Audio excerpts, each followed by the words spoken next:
illallah illallah illallah illallah illallah la ilaha illallah la ilaha illallah la ilaha illallah la ilaha illallah la ilaha illallah লা ইলাহা ইল্লাল্লাহ ও তোমার তো কালে বুঝিতে পারবে মমত কালে বুঝিতে পারবে এই কালিমার কি যে গুণ লা ইলাহা ইল্লাল্লাহ মুহাম্মদ রাসূল লা ইলাহা ইল্লাল্লাহ মুহাম্মাদুর রাসূলুল্লাহ সাল্লাল্লাহু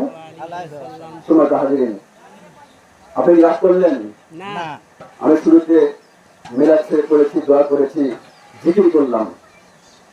তিনটাই একটা মাহফিলে, কোরআনের মাহফিলে ইম্পর্টেন্ট জিনিস, গুরুত্বপূর্ণ। তিনটা আমি আপনাদের মাঝে উপস্থাপন করে দিয়েছি। এরপরে বাদ বাকি যে অন্যান্য আছেন তারা ধারাবাহিকভাবে কোরআন হাদিস থেকে আলোচনা করবেন। আমার ভাইরা, যে ব্যক্তি আমাদের মাঝ থেকে বিদায় হয়ে চলে গেছে আমরা সবাই চিনি।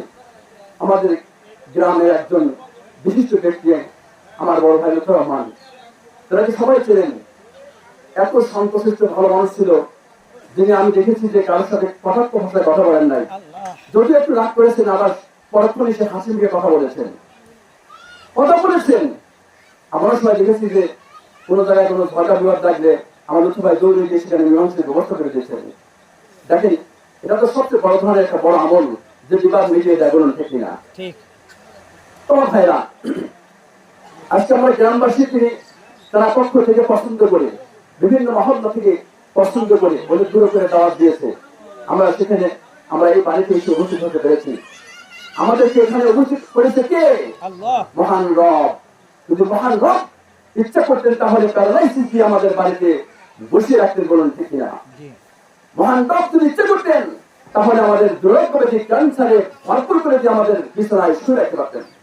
কিন্তু যে রব আমাদেরকে সুস্থ প্রদান করেছেন, সবল দেখেছেন, এখনো দৃষ্টি হারায় নাই, পায়ের চলন শক্তি ঠিক আছে, আমরা মুখের জবানটাও ঠিক আছে, এমন সুস্থ শরীর দিয়ে আমরা মাহফিলে এসে বসতে পেরেছি। এজন্য আমরা রবের সামনে সবাই শুকরিয়া আদায় করে বলি আলহামদুলিল্লাহি রাব্বিল আলামিন। অতঃপর সতর্ক করে দিয়েছিলাম রাসূল পাকের জন্য, রাসূলকে এই ধরনের প্রেরণা করলে, চেষ্টা করলে এক কথায় আমরা এই পৃথিবীতে আসতে পারতাম না। সেই দরজা নবীর প্রতি সবাই দরুদ বলি সাল্লাল্লাহু আলাইহি ওয়াসাল্লাম।